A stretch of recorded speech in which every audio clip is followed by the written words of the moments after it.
guys, welcome to Cars at 100. My name is Leo, Alex behind the camera, and let's talk about everything automotive.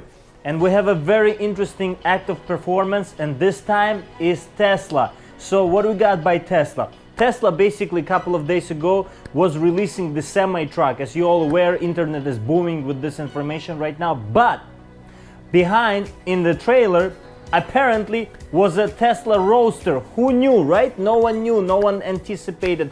We kind of anticipated, let's be honest here, we kind of anticipated something interesting by the Tesla, and Tesla finally brought it out. And what a car it is, guys. Let's talk about the specs briefly. 0 to 60 miles an hour in less than 2 seconds. That's mind-blowing. To be exact, 1.9. Serious performance right there. Insane amount of technology probably went into the car. Absolutely awesome. Second biggest number is 250 plus miles an hour.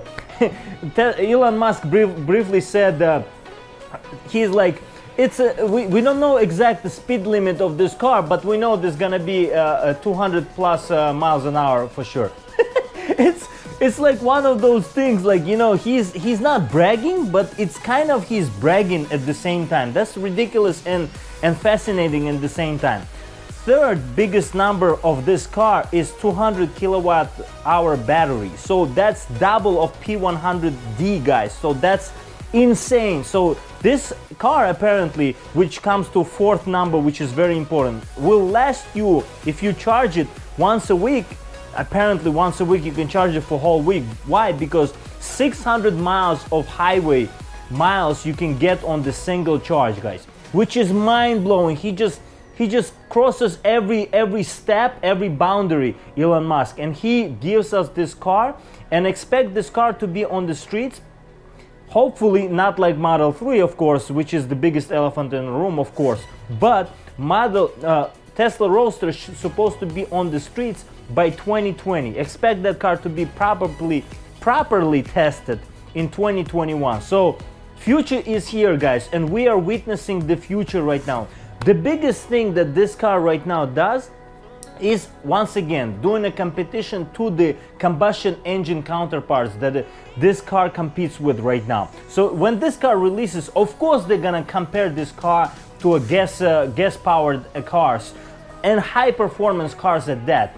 But what's mind-blowing here is this car doesn't even compete on the bracket of high performance as well. Why? Because this car is faster than hypercars to 60, guys. This is ridiculous, because 1.9 seconds, there is no car that even does 2 or even 2.2 seconds. There is Dodge Demon that right now recently released the crazy numbers doing 2.3 seconds to 60, but this car goes through crazy process of eliminating so much technology that might be in a way of doing this 0 to 60, but instead doing so much to actually achieve that 2.3 seconds to 60. So that's another mind-blowing thing about this car. Another thing that this car is doing right now is building the portfolio. I think what Tesla is doing is building the performance portfolio. He raised this performance portfolio by bringing P100D into the market and blowing all the competition away. Fastest car to 60 was Turbo S by Porsche, which was doing in 2.5, 2.4 seconds when you get lucky. But Tesla did achieve something more interesting. I'm sorry, it was the wrong numbers there. I meant 2.6 and 2.7 seconds. Tesla did it in 2.5 seconds to 60, 2.4 seconds. Still, Dodge Demon, I'm sorry, was a little bit faster by doing 2.3 seconds. But what is impressive here, guys, is how these cars are accessible to public, and once again, it's closer to this high-performance generation that we're gonna be living in soon. There's gonna be lots of performance junkies, adrenaline junkies, who's gonna be doing 0 to 60 just to feel this. And I think it's a very good, generation in terms of maybe it's gonna be less drugs on the street. I don't know, but hopefully it's gonna be safe at the same time when people gonna be driving this fast. But also, what I'm trying to tell you here is how these cars really compete within each other. Right now, these cars being competitive in one segment of electric versus combustion, what Tesla doesn't have is the competition of electric versus electric. So what it means for Tesla. Tesla is very niche company, as I call it. And I think what we need to realize here, that Tesla needs to have a competition. I think Lucid electric company, car company that was producing somewhat interesting supercar by doing the crazy numbers and doing the crazy mile per gallon and crazy performance numbers. Where is this car, guys? Where is this car? The biggest question is, this car, we don't see this car. This car is not tested by any journalist. This car is not accessible to us. This car is somewhere there, built in 3 quantities for the whole world. This is not what I call a car for masses. Car for masses is Tesla, guys. And this needs to be realized. And that's what, with the semi-truck, Elon Musk is doing again. He wants to bring this semi-truck to masses. And imagine how much infrastructure and everything else will improve when these cars and these trucks are gonna be on the streets and on the highways, delivering products and being safe and efficient at the same time. This is a different generation of cars and trucks that we're gonna be living in soon.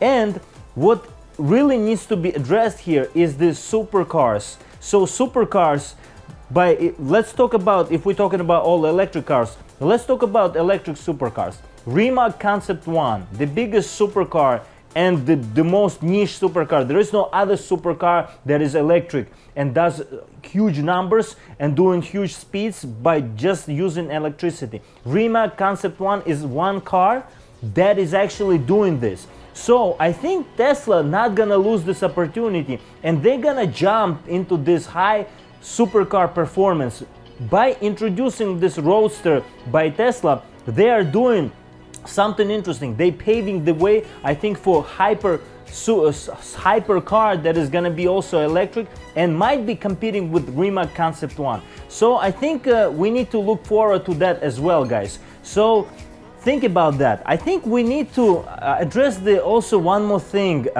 how the combustion cars, the gasoline engine powered cars are right now feeling. It's probably a little bit shameful at the same time, but at the same time they realize what they're missing. All these companies that produce only gasoline powered cars, Porsche, Ferrari, McLaren, also BMW, they produce only combustion, maybe hybrid cars. They have hybrid cars, let's be fair here, but none of them have electric cars. So they probably feel right now, they're filled with this kind of emotion. Why are we not doing this? People are for it already. That's it. It's time for us to jump in. And I think what we're gonna see in future, lots of companies gonna be doing this. Thanks to Tesla, guys. I think the Tesla is the one who paves this way. Let's remember that and give them the credit for that. So let me know what you think about this, guys. Let me know what you think what Tesla is doing, and leave a comment in the comment section. And I'm looking forward to what Tesla's gonna do in future. I have big hopes for this company, especially being an American company, and awesome being out there. You know, these companies are really compete within each other. And United States, knowing that United States was like in a bad situation a couple of years ago because automotive industry here in United States was going down, automotive industry raised up a lot right now, and Tesla is the one big company that's doing the biggest for automotive industry in the United States. Big props to them, guys. I have a huge respect for Tesla. And so this is what I wanted to say today. Hopefully you enjoy our video, and stay tuned for more, and we have lots of interesting content coming up in future. My name is Leo, Alex behind the camera. Yo. Cars at 100. Stay tuned, guys. If you like this content, consider subscribing, guys. This helps us to grow the channel. See you next time. Bye.